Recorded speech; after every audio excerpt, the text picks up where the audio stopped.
नमस्कार मंडळी, चव स्टेशनवर तुमचं खूप खूप स्वागत आहे.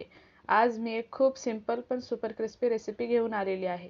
Crispy potato delight.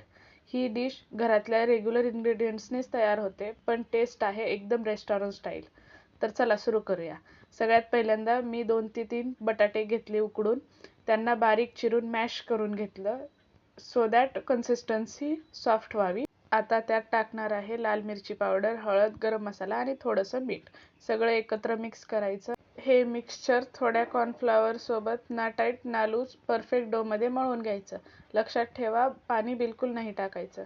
आता मी एक शीट घेतली, कोणतीही रेग्युलर शीट चालते. त्यावर थोडंसं ऑइल अप्लाय करायचं. मी माझ्याकडे असलेली ऑइलचीच बॅग वापरलेली आहे. Simple trick.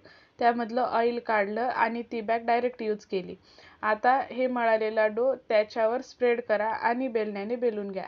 बेलण्याने कॉर्नर्स थोडेसे तुटायला लागले, पण टेन्शन नाही, मी ते हाताने फिक्स केलं. नंतर एक छोटी वाटी घेऊन त्यामधून क्यूट शेप्स काढले, राऊंड, स्क्वेअर्स, तुम्हाला जे हवे ते. आणि आता येईल सगळ्यात मजेदार part, deep fry type. Hot ऑइलमध्ये त्या शेप्स फ्राय करा जोपर्यंत गोल्डन ब्राऊन आणि क्रिस्पी होत नाहीत. बाहेरून सुपर क्रंची आणि आतून सॉफ्ट. एकदा ट्राय केलं की खरंच ॲडिक्टेड व्हाल. सर्व करा केचप, चटणी किंवा दहीसोबत. सगळ्यांच्या प्लेटमधला स्टार बनेल. व्हिडिओ आवडला असेल तर लाईक करा, कमेंट करा आणि सबस्क्राईब करायला विसरू नका. आणि कमेंटमध्ये नक्की सांगा तुम्ही कोणते शेप्स ट्राय करणार आहात. पुढील व्हिडिओमध्ये आपण अजून एक टेस्टी आणि इझी रेसिपी घेऊन येणार आहोत. तोपर्यंत लक्षात ठेवा, स्वादाचा ट्विस्ट, चव स्टेशन लिस्ट.